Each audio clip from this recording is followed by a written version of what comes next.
by looking at it from other angles. And this time, we're going to add the perspective of science, of physics, in understanding spirituality. Kasi ang Diyos ng spirituality ay Diyos din ng science. Diyos din siya ng physics. Diyos siya ng natural law. So, napakagandang magdagdag ng perspective at anggulo sa pagtingin sa mga usual religious subjects. At this time, we're going to look at faith and how faith makes things happen. Sa physics, sa science, merong mga sinasabi na particle physics o ang quantum physics na our consciousness or the act of observing can change reality. Ano yon? Kung yun ay nosebleed sa iba sa atin, ay huwag nyo nalang pansinin. Dahil may mapipick up din kayo sa ating pag-aaral ngayon na hindi scientific o hindi tukol sa physics. So, pag meron kayong hindi maintindihan o ayaw nyo intindihin, palampasin nyo na lang. But really, I suggest that we pay attention to the other angles kasi mas mapapayaman ang understanding natin sa mga katuruan ni Jesus. So, merong branch ng science, yung particle physics, or sabi nga natin, quantum physics. At isa sa mga katuruan niyan, the accepted fact niyan is our consciousness or the act of observing can change reality. At ano yon? Ano ba yung observation? Pagmamasid, panunuri, pag-uurirat, yan ay makakapagpabago ng mga kaganapan sa ating buhay. So magsikap tayo, let's expand our brain, increase our vocabulary, and know more about the mechanics of faith. Yung observation na tinatawag ng physics, how is it done? Sa physics, yung observation is looking into the particle using electron microscopes or by detecting it using particle accelerators or other instruments. Again, kung hindi nyo maintindihan, wag na lang, palampasin nyo na lang. At yan ay magkakaroon din ng kahulugan mamaya habang umuusad ang ating discussion. Mahalaga, meron tayong maintindihan na observation. Pag may inisip ka, pag meron kang sinukat, pag may sinilip ka, pag may pinagbulay-bulayan ka, observation yon. And observation can actually modify or change matter. Tulad halimbawa ng prayer. Pag may ipinagpe-pray ka isang bagay, observation yon. Kasi inuurirat mo, pinupuntahan mo, pinag-uusapan, tinatapunan ng pansin, pwedeng magkaroon yun ng influence sa bagay na ipinagpe-pray and it can change the physical world or the physical realities of those who are praying. So getting the property, the speed or location of particles, measurement din yun, or getting information. We are adding this perspective to those who appreciate the sciences and have some working knowledge in quantum physics. Pero sabi nga natin kanina, kung wala naman kayong hilig dyan, palampasin nyo na lamang. At try to understand, no? So to observe is to see directly or indirectly. Halimbawa, you can see using a microscope or any optical instrument and look into cells, look into parts of plants, or look into the atmosphere, look out into the sky using telescopes. Basta may tinitingnan ka, nag-o-observe ka. And you can indirectly see particles. Minsan, hindi mo talaga nakita ng iyong mata, but by bombarding it with other particles and making it react to other particles, para mo na rin siyang nakita. Parang billiard. Yung binangga ng puting bola mo, may mga nagbangga-banggaan doon. By just looking at one of them, makikita mo kung paano siya binangga ng iba, para mo na rin nakita yung bumangga, kahit hindi mo nakita yung bumangga mismo. Kasi pinagbabangga-bangga mo sila. You can do that with matter. You can do that with particles. And because of the precise laws of science, you can expect or predict its current property using its other properties. For example, yung nga sinabi natin, pag kami nagbabanggaan, kahit hindi mo nakita bawat isa, just by looking at one, you will see how it happened. Ngayon, anong kinalaman niya sa scripture? Kung natandaan natin yung mga sinasabi natin tungkol dyan sa laws ng quantum physics. What are the teachings and practices of Jesus and of other persons in the Bible that show scientific principles of observation that we have just discussed? That to the point, change matter and make things happen in the way we call miracles. Ano ang mga ginawa at tinuro ni Jesus na pwede nating kakitaan ng mga principles na ito ng science? Well, Jesus leads people to observe, for one. Jesus leads people to be conscious of the matter or phenomenon. Halimbawa, illness. O bigyan natin ng pansin ang yung pagiging lumpo. Observation na yun. O tingnan natin kung gaano kakalabo ang mata. Observation na yun. So, ginagawa ni Jesus yun. Then, Jesus gets people to expect first. This is important. This is an important aspect of the Jesus miracles. He makes people expect results. Mark 9:23 to 25, if you can, Jesus said, everything is possible for one who believes. So by saying that, Jesus is making you expect something pag naniniwala ka. Kailangang maniwala ka, and then you expect a result. John 11:14, so then he told them plainly, Lazarus is dead, and for your sake I am glad I was not there, so that you may believe. But let us go to him. So yung kanyang mga kasama, binigyan na niya ng expectation na may mangyayari na himala tungkol sa kamatayan ni Lazarus. John 11:40, then Jesus said, did I not tell you that if you believe, you will see the glory of God? So laging in-emphasize ni Jesus, maniwala ka and then expect something to happen. You want to move mountains? You want to see mountains move? Halimbawa sa buhay mo, what mountain do you want to move now? Anong gusto mong baguhin sa iyong situation? Ano ang lagi mong pinagdarasal? Pag-aralan ang mga himala ni Jesus. You want to move mountains? And to see your mountains move? Believe. Then, expect. Meron kasi nagsasabi, we believe, pero hindi naman nag-expect. Dasal lang ng dasal, pero hindi pa rin naman naniniwala sa ipinagdarasal nila. Walang mangyayari pag ganun. You have to believe and expect. Ngayon yung mga ibang tao sa Bible, anong mga naging himala, pagbabago ng matter, ng paligid, through observation. Sa Acts 3:4-7, si Peter merong ganyang ginawa. Merong humihingi sa kanya ng limos, papasok siya sa templo. Peter looked straight at him, as did John. Then Peter said, look at us. So the man gave them his attention, expecting to get something from them. O formula yan ng miracle. Pinataas ni Peter ang expectation. Sabi niya, look at us, believe in us. And then the man gave them his undivided attention, expecting to get something. Then Peter said, yang inaasam mo, hindi yan na ibibigay ko sa iyo. Silver and gold, I do not have. But what I do have, I give you. In the name of Jesus Christ of Nazareth, walk. Taking him by the right hand, he helped him up, and instantly the man's feet and ankles became strong. So una, naniwala yung tao na ito kila Pedro, tapos nag-expect siya, at pagkatapos nag-cooperate siya. Nung siya ay pinapatayo, tumayo naman siya, hindi siya kumontra, at gumaling. But remember, yung paggaling came later. Naniwala muna siya, nag-cooperate muna siya, iniabot din niya ang kanyang kamay, at nag-akma din siyang tatayo, tapos dun pa lang siya gumaling. Hindi siya gumaling muna bago niya gawin yung lahat ng yon. Naniwala muna siya, nag-expect, and he acted according to that faith and expectation. So you want to move mountains? You want to see your mountains move?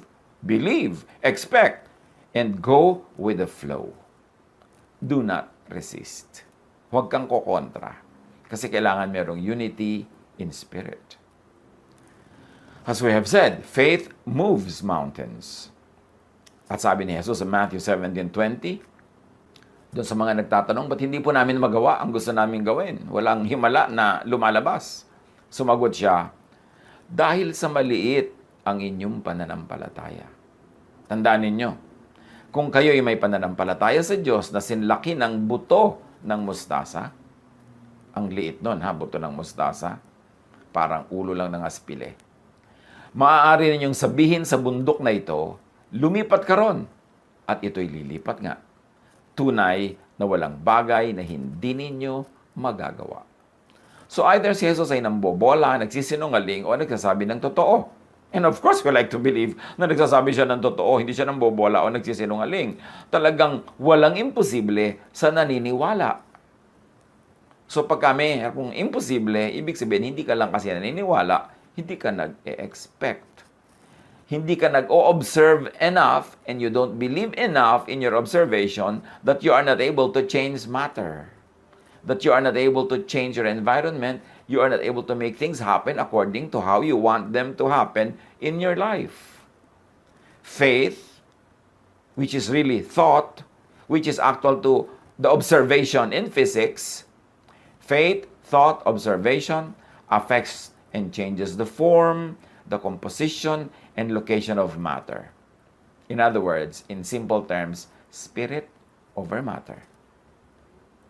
Faith over phenomenon na napagagalaw ng pananalig ang created things, ang matter, ang physical world. Nakakalakad ka sa tubig, nakakalutang ka sa hangin, nakakapagparami ka ng pagkain, nakakapagpatigil ka ng bagyo. Because faith, thought, observation affects matter. At yan ay paulit-ulit na nangyari sa ministry ni Jesus. Faith even multiplies matter, just like Jesus feeds the 5,000 plus people in Matthew 14:18 to 21. Faith changes matter, like Jesus turns water into wine, John 2:7 to 10. May isa pang prinsipyo ang quantum physics. Ito ay yung quantum mechanics, that the existence of a wave or a particle depends on your point of view. Nothing is certain, nothing is absolute, there are infinite possibilities. Yung kinreate ng Diyos na mundo, nilagyan niya ng tao na kinreate niya in His own image at binigyan niya ng mandate to manage creation. And what we have forgotten to appreciate, if ever people really knew how to appreciate it, was that we were created in God's image. We were given the power and the priorities of God. Maybe fraction, pero meron. So that when we believe, we can actually ride on the power of God to reorganize, to reset, to recreate creation. Walang certain, walang cast in stone, walang immovable. Everything is possible to those who believe. At yan ang sinasabi ng quantum mechanics. The observer's intention, and in our case, maybe faith or prayer, freezes something into a particle or wave into something definite. In other words, yung creation natin parang lumulutang-lutang na hangin, gumagalaw-galaw na alon, sasayaw-sayaw na tubig. Pwede siyang mag-take ng any shape, any form, pero pag nag-observe ka na, and in our case, pinag-pray mo na, pumasok ka na sa kanyang mundo, tiningnan mo na siya, pinag-usapan mo siya, nanalangin ka, inutusan mo siya in the name of the Lord, yung wave na yon, pwede mo nang gawing ice cube. Yung hangin, pwede mo nang gawin siyang liquid o pwede mo gawing solid. Pagka nag-intervene ka through observation and in spiritual terms, through prayer and through faith, yung lulutang-lutang dyan na any possibilities available, ginagawa mo siyang definite. Kini-create, nire-recreate mo siya. Importanteng maintindihan natin yan. Quantum mechanics suggests that our consciousness, our thought, our faith creates and recreates reality. Sa maraming mga Hollywood movies, theme nila ito. At nakakapagtaka, ang galing nila mag-isip. Yung iniisip nila kung paano wawakasan yung kwento nila, tapos mag-a-agree sila na gano'n ang iisipin nila, at nagagawa nila yon. Nabe-bend nila ang kanilang environment through thought. Now, faith heals. Take note that faith of the sick person can heal the same person. Sa mga nangyari kay Jesus, Matthew 9:22, lumingon si Jesus at pagkakita sa kanya'y sinabi, "Anak, lakasan mo ang iyong loob. Pinagaling ka ng iyong pananampalataya." Past tense ha, pinagaling na, tapos na. Nangyari na muna sa spiritual world yung pagpapagaling, pero hindi pa nangyayari sa physical world. Noon day gumaling ang babae. Sumunod na mangyari sa material world. Ito yung babaeng dinudugo. Sabi ni Jesus, lakasan mo ang iyong loob, pinagaling ka na ng iyong pananampalataya. Bakit hindi ko pa po nakikita? Sabi ganon. O ngayon, gumaling ka na. Nauna na yan sa spiritual world. Bakit? Naniwala ka eh. Sabi mo, mahawakan ko lang yung dulo ng damit niya, gagaling ako. Tapos nag-cooperate ka, hinawakan mo nga, nag-intervene ka, nag-observe ka. In-observe mo yung bleeding. With faith, with expectation, napatigil mo siya. At dahil nananalig ka, creation, heaven, God honored it, and what you wanted happened. At malinaw kay Jesus, hindi ako nagpagaling sa iyo. Ikaw, ang iyong pananampalataya ang may kagagawan niyan. Mark 10:52, sinabi ni Jesus, makakaalis ka na. Magaling ka na dahil sa iyong pananampalataya. Noon di nakakita siyang muli at sumunod kay Jesus. Again, nauna ang declaration ni Jesus, makakaalis ka na, magaling ka na. Dun pa lang nakakita. Matapos na, sabihin ni Jesus na tapos na ito. Tapos na sa spiritual world. Tapos na sa unseen world. And then, nagmanifest sa physical world. At ang ginawa niya, sumunod siya kay Jesus. Sa medical science, meron silang sinasabi na placebo effect. A placebo is anything that seems to be a real medical treatment, but physically isn't. Marami ng ganyang ginawa sa mga ospital, sa mga experiments, sa controlled environments. 2 sets of patients, yung isa papainumin nila ng kung ano lang, hindi naman tunay na gamot, pero sasabihin nila, ito ang gamot sa inyong sakit. At yung isa naman, papainumin nila na hindi naman nila sinasabing gamot yon. So yung mga pinainom ng sinabing gamot ito at pinaniwalaan nilang gamot yon, naggalingan o nakatanggap sila ng mga improvements sa kanilang kalagayan, yung mga complaints nila nawala, kahit yung ininom nila hindi totoong gamot. Kasi naniwala silang gamot yon. The placebo effect is not yet fully understood by science. Why it happens, but it is definitely true and proven and accepted. It is an effect due to the patient's belief in the treatment. At may mga experiments pa sila. Yung may mga pasyente, group A, may nagpe-pray para sa kanila, hindi nila yun alam. At may group B ng mga pasyente, wala nagpe-pray para sa kanila. Yung group A, mas nagre-respond sa medication, mas mabilis naggalingan, at mas nag-i-improve ang situation. Meron talagang power ang prayer. Because prayer is observation. Prayer is intervention with the material world through a spiritual method and a spiritual way. At proven yan that yes, inquiry, prayer, watching what happens in the material world through observation can change it. So yung placebo effect na yan only means faith at work. So may relationship ang mind and body. Placebo effect is due to a person's belief and expectations. Kaya may mga tao na pupunta pa lang sa doktor, nasa daan pa lang, gumagaling na. Meron naman, kahit anong gawin ng doktor, hindi siya gumagaling, hindi siya tinatablan, kasi hindi siya naniniwala sa doktor. Sasabihin niya, ay, ayokong paggamot dyan, kamukha ni kamatayan. So, hindi siya tatablan kahit anong mangyari, kasi hindi siya naniniwala. Kailangan maniwala. In fact, meron akong kilala personally. Siya ay merong religious belief na ayaw nila ng blood transfusion. Pagkatapos, dinugo siya, dinala siya ng kanyang biyanan sa ospital, kailangan ng blood transfusion, ayaw niyang pumayag. Nauubos na yung dugo niya, mamamatay na siya. So, yung biyanan na ang nag-decide, lagyan niya ng dugo. Ako nang bahala. Dali, lagyan niyan. Alam niyo, sa pag-ayaw ng pasyente, kahit nanghihina siya, ayaw pumasok sa kanyang ugat yung dugo.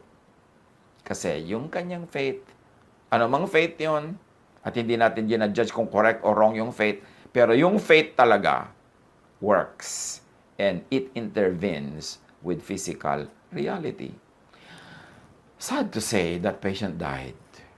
Pero yung kanyang kaayawan na pumasok ang dugo sa kanyang vein, yun ang nakapangyari. Ganon kalakas yung faith niya, na naig kesa sa laws of physical sciences, kesa sa laws of osmosis, kesa sa laws of medical blood transfusion. Expectation, faith, reorders the physical world. Pag naintindihan natin ito, magiging very powerful ang ating prayer life. hindi magiging parang useless exercises. Mangyayari talaga ang gusto natin mangyari. Matutupad ang matutupad. Belief in something as stimulant stimulates. Belief in something as relaxant relaxes. May mga experiments niyan. Sa medicine, sa therapy. Pag sinabi mong, ito pong ipapaamoy ko sa inyo, nakakaantok. Inaantok na pag naniwala siya. Ito pong papaamoy ko sa inyo, pampasigla. Pero kahit yung pala, pareho lang na tubig lang yon. Pero pag naniwala siyang pampasigla yon, sisigla nga. Yan ang placebo effect. Hindi ibig sabihin useless, ha? Hindi ibig sabihin fake. Ibig sabihin lang, yung paniniwala achieves something. And the stronger the expectation, the stronger the feeling, the stronger the results. Kaya kung minsan yung nakakapanood tayo na kung minsan televised pa yung mga healing session na paniwalang-paniwala yung mga tao, pipila sila na mahihil. Nahihil nga. Kaya lang, sabi nung iba, bukas bumabalik din. Eh siguro, nawala uli yung pananampalataya nila. Siguro, nang hina o whatever it is. Pero, meron talaga nangyayari pag naniniwala ang tao. Faith heals. And note that faith of the sick person heals. But also, the sick person's father or mother or master or keeper can intervene. The faith of other interested persons can also intervene.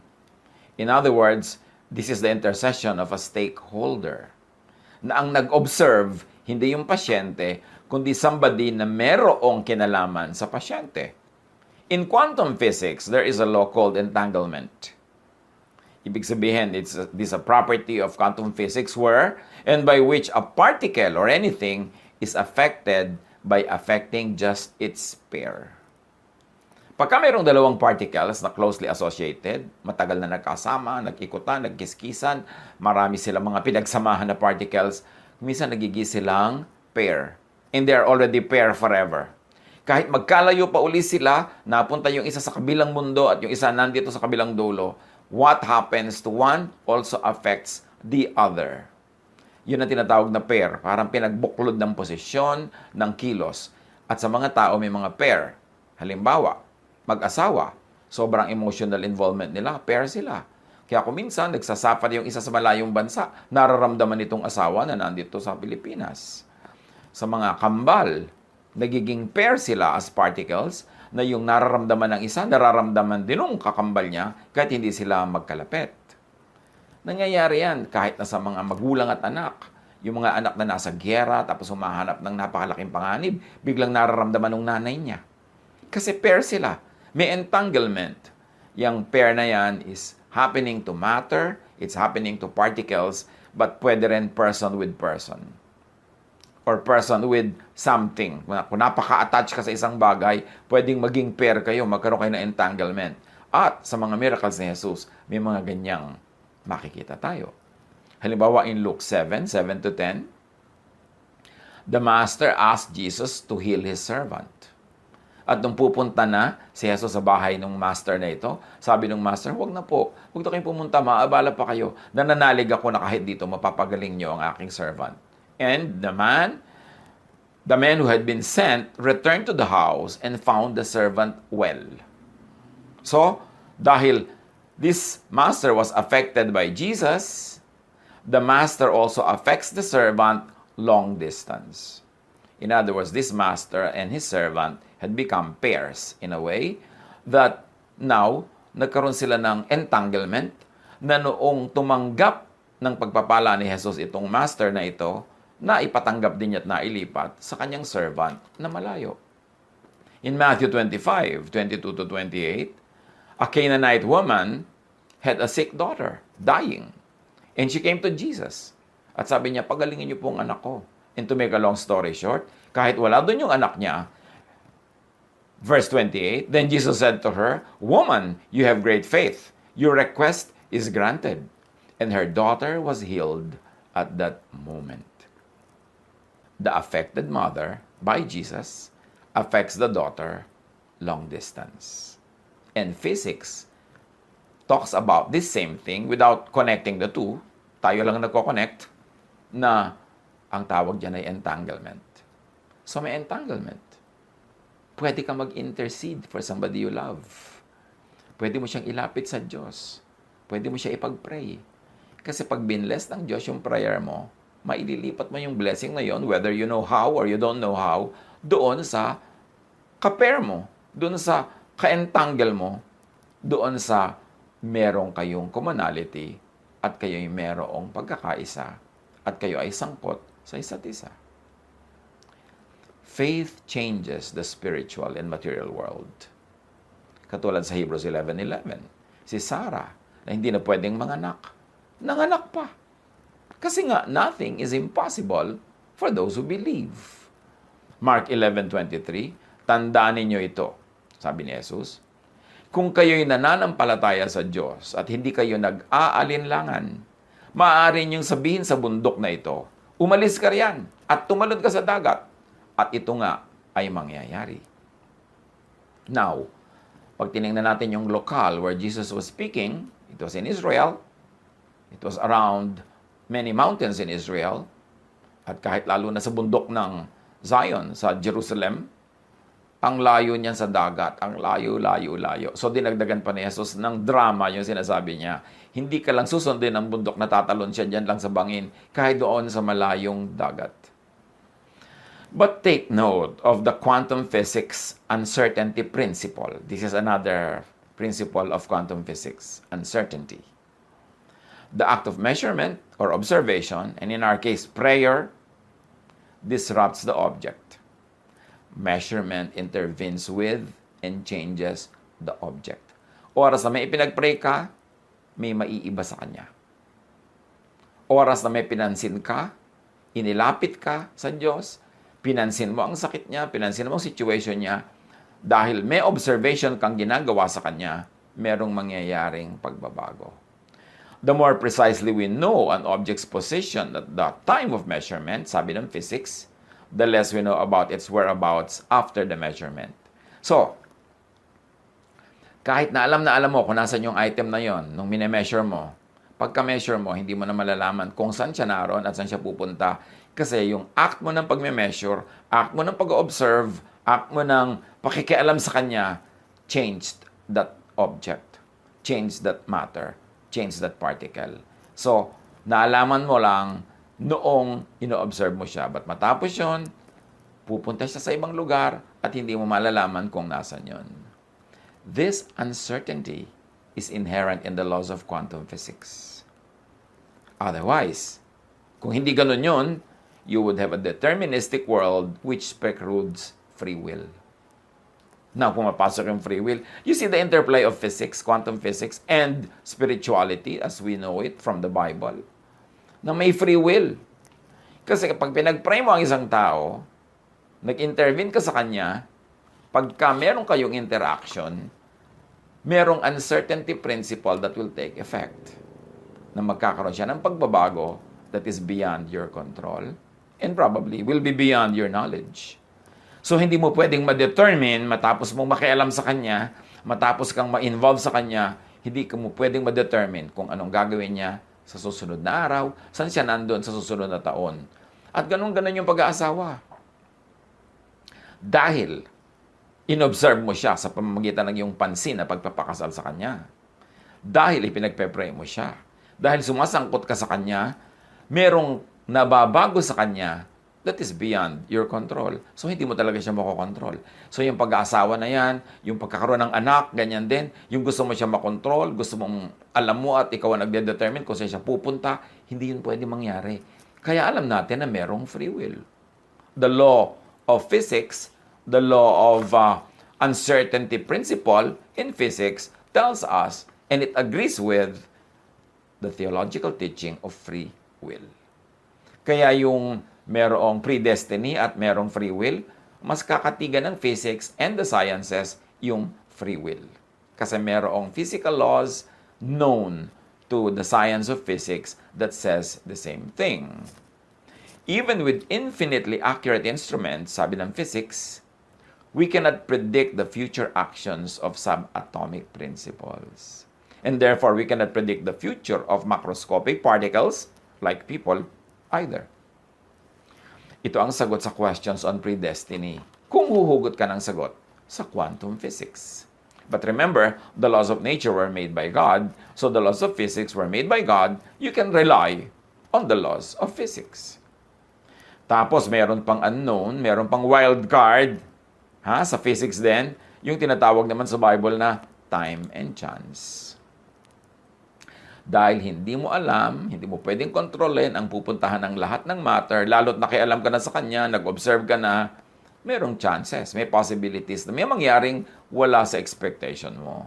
At sabi sa Ecclesiastes 9:11, ito pa ang isang bagay na napansin ko sa mundong ito. Ang mabilis ay di siyang laging nananalo sa takbuhan, ni ang malakas ay laging nagwawagi sa digmaan. Ang matatalino ay di laging nakakasumpong ng kanyang mga kailangan, at di lahat ng marunong ay yumayaman. Napapansin ko rin na di lahat ng may kakayahan ay nagtatagumpay. Lahat ay dinaratnan ng malas. Sabi ng Ecclesiastes 9:11, bad luck happens to all. Sabi ng ibang version, time and chance happens to all. Yung nagsasabi ng time and chance, ayaw kasi nilang sabihin yung word na bad luck. Kasi maraming mga religious people na ayaw gamitin yung word na yun, although the Bible says it. So, wala talaga nakakatiyak. Walang nakakaalam. Sasabihin ng iba, nung pinakasalan ko po siya, ganitong ugali niya, ba't kaya na iba? Kasi nga meron namang mga basic laws ang quantum physics na pwedeng mangyari sa ating buhay. May mga pagbabago tulad ng uncertainty principle. It cannot be within your control. So count on the occasional occurrence of bad luck, as we have mentioned above. But generally, believe in the usually fixed laws of nature and science. Part din ito ng law. Konti lang yung bad luck, konti lang yung hindi mo naintindihan ba't nangyari, pero merong ganung possibility. Mag-iwan lang tayo ng space sa buhay natin for such things. At kung uulitin natin yung sabi ni Jesus, nothing is impossible for those who believe. Kung meron kang dapat i-develop, belief. Faith. More than scholarship, more than understanding biblical languages, more than understanding the background of the verses, more than the science of hermeneutics, more than all of these scholarships, ang dapat ine-develop talaga ng anak ng Diyos is belief. Mark 11:24, kaya sinasabi ko sa inyo, ano man ang hingin ninyo sa inyong panalangin, maniwala kayong natanggap na ninyo ito, past tense natanggap na, at matatanggap nga ninyo yon future. This is a very important revelation. Na pag naniwala ka, paniwalaan mong natanggap mo na. Pag may pinag-pray ka, pinag-pray mo dapat na natanggap mo na. So dapat nagpapasalamat ka na lang hindi ka na humihingi. Di ba? Sabi nga sa Bible, sabi ni Jesus. Huwag kang hingi ng hingi. Your Father knows what you need before you ask Him. Hindi mo kailangan mag-shopping list, maglista ng mga hinihingi. Alam na yun ng Diyos. Why inform God about what you need and what you want? Pero sa prayer mo, dapat ang nangyayari is, naniniwala ka na natanggap mo na yung pinagpe-pray mo. At pag naniwala ka na, matatanggap mo na yon. Pero ang nauuna, naniniwala kang natanggap. Paano naniniwalang natanggap ang pinag-pray? Halimbawa, nagpe-pray ka na magkaroon ka ng pera. Paano ka maniniwalang natanggap mo na? Di kahit hindi pa dumadating yung pera na yon, generous ka na sa iba. Mapagbigay ka na sa iba. Hindi ka na nagwo-worry about your next expenses kasi pinaniwalaan mo nang tinanggap mo na. At pag napaniwalaan mo na yon, dun pa lang darating yung tunay na pera sa buhay mo. Pero pag hindi ka muna naunang naniwala at hindi ka nag-behave as if naniniwala ka nga at hindi ka kumilos bilang isang naniniwala, hindi ka darating sa point na darating yung hinihingi mo. Halimbawa, yung babaeng widow na pinuntahan ng prophet, walang pagkain, merong taggutom, ang natira na lang sa kanya, konting langis, konting harina. Sabi ng prophet, unahin mo ako, pakanin mo ako, at hindi ka mauubusan yung harina mo. Alam niyo kung ba't hindi naubusan yung babae? Kasi naniwala siya sa prophet. At paano natin nalamang naniwala siya? Yung huli niyang harina, yung huli niyang langis, niluto niya, ginawa niyang tinapay at ibinigay sa prophet. Yun ang naniniwala. Pero yung nagsasabing, Ay, paano yan? Mauubusan kami at sa lagay, bibigay ko sa kanya, dinawalan na kami. Wag na, amin na lang to ng anak ko. Tapos sinolo nila, bukas wala na, namatay na sila sa gutom. Kasi hindi talaga sila naniwala. Okay, naniniwala kang pagagaling ka ng Diyos? Nasaan ang kilos mo na pinagaling ka na? Nasaan yung kilos mo na ibinigay na sa yung kailangan mo? Ipinagpe-pray mo sa Diyos na magkaroon ka ng asawa? Nasaan yung kilos mo na binigyan ka na? Inireserba mo na ba ang sarili mo? O ipinamimigay mo kahit kaninong unang dumaan? Yung kilos mo dapat, yung ginagawa mo sa buhay, is already an expression sa paniniwala mong natanggap mo na nga. So, ipinagpe-pray mo na magkakaroon ka ng trabaho. Anong kilos mo na may trabaho ka na nga ibinigay sa iyo ang Diyos? Nagpe-prepare ka na? Nagpe-prepare ka ng pumasok? Naghahanda ka na sa mga skills mo? Hinahanda mo na yung mga kailangan mo para sa trabaho na yon? Pag ginawa mo na yon at naniniwala ka na ngang tinanggap mo na, dun pa lang darating. Kaya maraming prayer, sayang. Kasi hindi ka naman naniniwala na yung pinag-pray mo, ibibigay. Gusto mo, ibigay muna bago ka maniwala. Gusto mo, dumating muna yung sagot bago ka talaga maniwala. Hindi mangyayari yon. Dahil sabi ni Jesus, maniwala kayong natanggap na ninyo past tense at matatanggap nga ninyo yon future tense. Mark 9:23, may nagsabi kasi kay Jesus, kung may magagawa po kayo, gawin niyo naman para sa amin. Kung may magagawa ako, tanong ni Jesus, mangyayari ang lahat sa sino mang may pananampalataya. Parang sinasabi ni Jesus, hindi ako, kundi ikaw at ang faith mo ang gagawa niyan. Matthew 21:22, anumang hingin ninyo sa panalangin ay tatanggapin ninyo kung naniniwala kayo. Laging ang tanong ng mga tao, how to pray? May mga seminar pa, how to pray? Meron pa mga training, mga manual, how to pray. Hindi methods ang how to pray. Isa lang yun. How to pray? Believe. And the training that you really want and need is not on method. It is on belief. Huwag kang mag-train ng how to pray, how to project your voice, how to do this, how to do that, anong gagawing language, anong posture. No. Trainin mo ang espiritu mong manalig. Kasi pag nananalig ka, hindi mo na kailangan mag-pray with words. Kasi yung tunay na prayer, hindi with words, with imagination, with feeling. Nagpe-pray ka na pagagalingin ka, ang umaandar na sa iyong utak, ang nai-imagine mo na at nararamdaman mo na talaga is galing ka na. Dahil naniwala kang tinanggap mo na. At pag nakarating ka sa ganong stage ng paniniwala, na tinanggap mo nga ang hinihiling mo, dun mo pa lang talaga matatanggap. Faith muna, belief muna, angkinin mo na muna, believe that you have received it, and then after believing that, and living your belief, living it out, then you will receive it. Nothing is impossible for those who think and believe, for those who are conscious. And if we're going to use the terms of quantum physics, nothing is impossible for those who observe, those who pray, those who believe. Training should not be on method of prayer, but on observing, on pakikisangkot sa particle, sa bagay, sa idea, sa phenomenon na ipinagpe-pray. Is prayer an act of observing? An academic question. In extension, yes. To extend the laws of quantum physics. Because praying is like measuring. You are trying to get the information you want or for an event to happen. Observation yon. At ganun ang ginagawa ng prayer. Praying is like predicting or expecting an outcome. Ganun talaga yon. Kaya sabi, di ba, ipagpasalamat mo na natanggap mo na. Kasi ang prayer, hindi lang umaasa. No!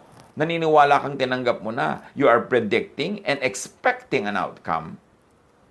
And in physics, observing ang tawag doon. In religion, prophesying ang tawag doon, which is believing and claiming. Kaya yung mga naniniwala sa prophecy, they live according to what the prophecy says. So if you believe in your prayer, do you live according to what your prayer says? Yung, Lord, baguhin niyo po ang aking ugali. Okay, naniniwala ka ba na binago ka na? At ang katunayan naniniwala ka, yung action mo, iba na.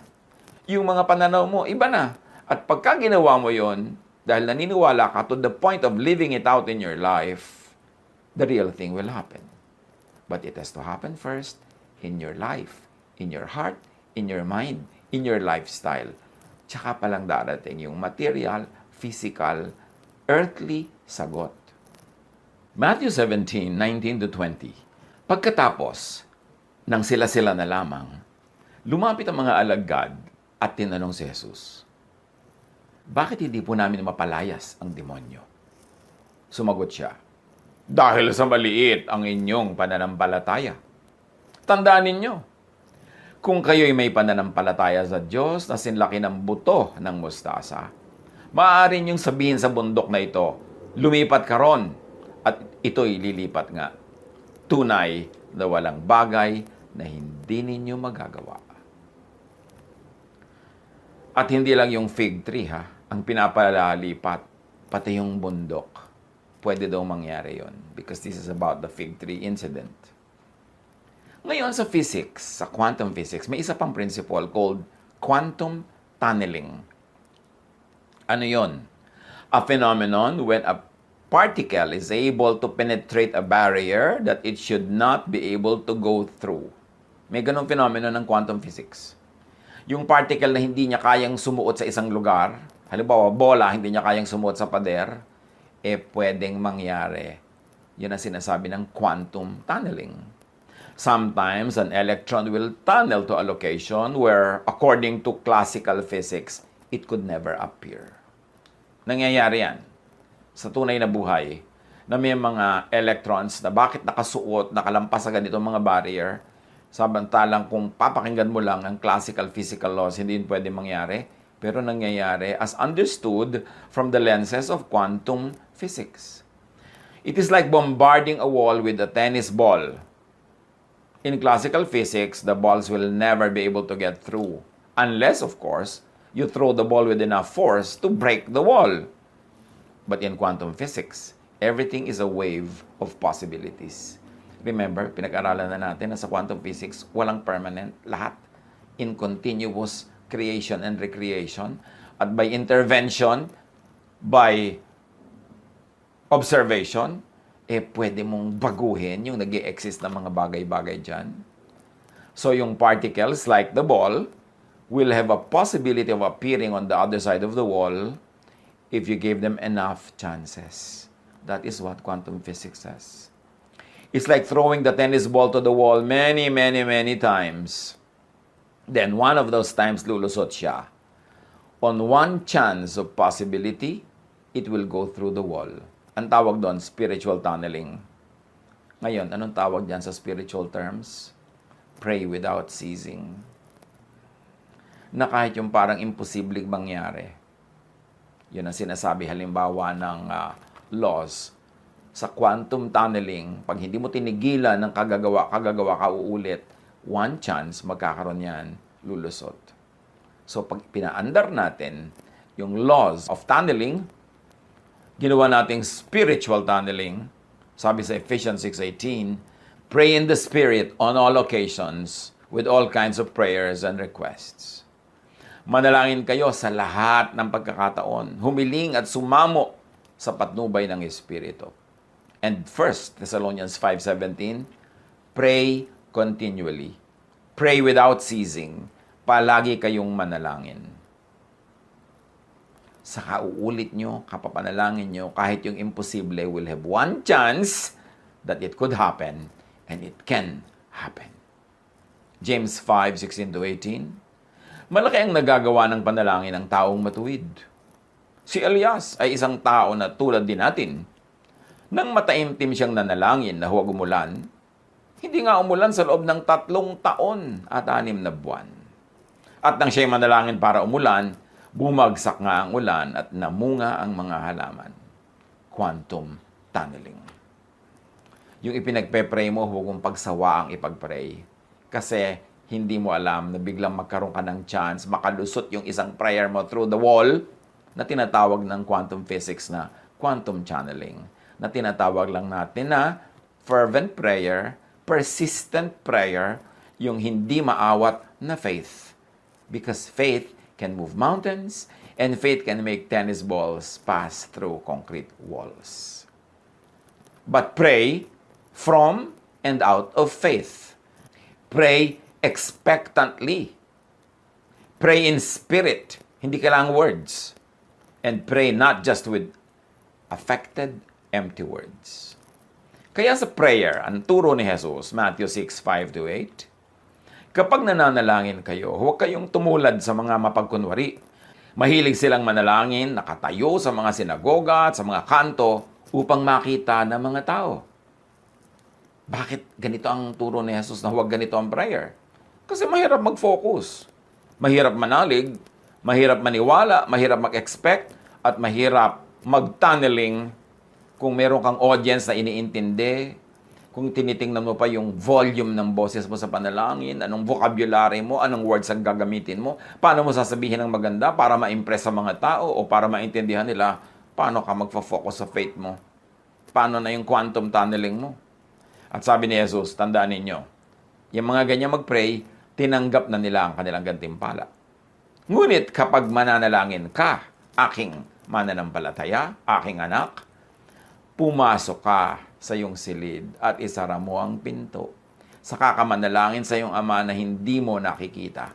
Kasi kahit hindi mo nakikita yung ama mo, mas mabuti nga kasi yung imagination mo will be limitless. Then, malalampasan niya ang mga physical laws. At pag walang tao, wala kang i-impressen. Wala kang performance. Makaka-focus ka on believing, makaka-focus ka on imagining, makaka-focus ka on feeling as if you're already receiving the answer. Kasi sa prayer, for it to work, dapat mag-agree ang iyong heart and mind. Mag-agree ang iyong thought and feeling. So, hindi pwedeng iniisip lang ng mind mo yung prayer, tapos hindi mo naman na-feel.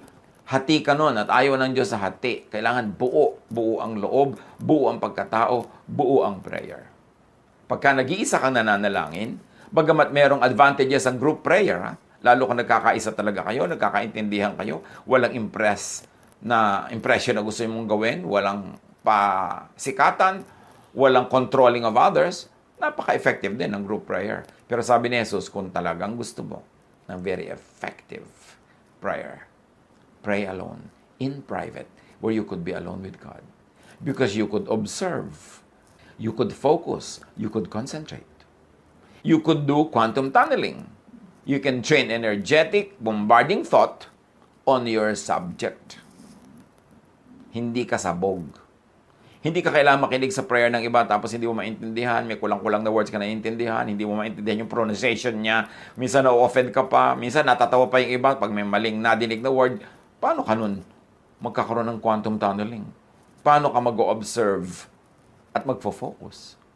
At sa patuloy ni Jesus, then your Father who sees what is done in secret, meaning focused, will reward you. Meaning your expectation will be materialized. At ang iyong ama na nakakakita ng ginagawa mo ng lihim, ang siyang magbibigay sa iyo ng gantimpala. Sa pananalangin ninyo, huwag kayong gagamit ng maraming salitang walang kabuluhan. Gaya ng ginagawa ng mga hentil. Ang akala nila'y papakinggan sila ng Diyos dahil sa haba ng kanilang mga sinasabi. So words, especially when spoken to be heard by others, could actually become hindrances. Abala, sagabal sa tunay na pakikipagtalastasan sa Diyos. Sabi ni Jesus, huwag ninyo silang tularan. Alam na ng inyong ama na nasa langit ang inyong kailangan bago pa ninyo ito hingin sa Kanya. Pero may mga prayer meeting, nakalista pa sa board yung mga hihilingin. May naka-assign pa sinong hihiling nito, sino mag-o-open, sino magko-close. Inimbento lang yan ng mga tao, pero hindi ganyan ng prayer na itinuro ni Jesus. Prayer is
is not to inform, but to create and to recreate.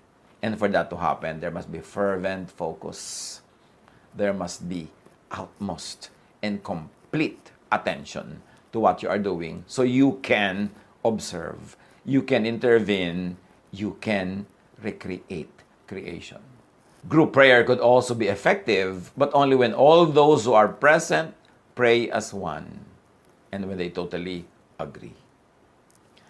Matthew 18:19, tandaan din ninyo, kung ang dalawa sa inyo ay nagkaisa dito sa lupa sa paghingi ng anuman, ito'y pagkakaloob sa inyo ng aking Ama na nasa langit. So when two agree, God will give it. But two does not always have to mean two distinct persons. Well, it can really mean that, pero hindi limited doon ang meaning. Two here could be one person's heart and mind, feelings and thought. Yung tao, parang two, yan eh. Meron kang puso at isip. May nadarama ka at meron kang iniisip. Kaya dapat agree yun.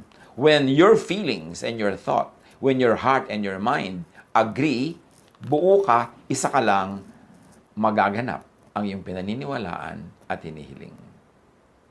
True, powerful, effective faith and prayer that moves mountains come from one heart and mind, one feelings and one thought.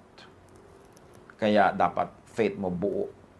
Kung may kasama ka, iba yung paniniwala niya, hati na kayo, wala na kayo ma-achieve.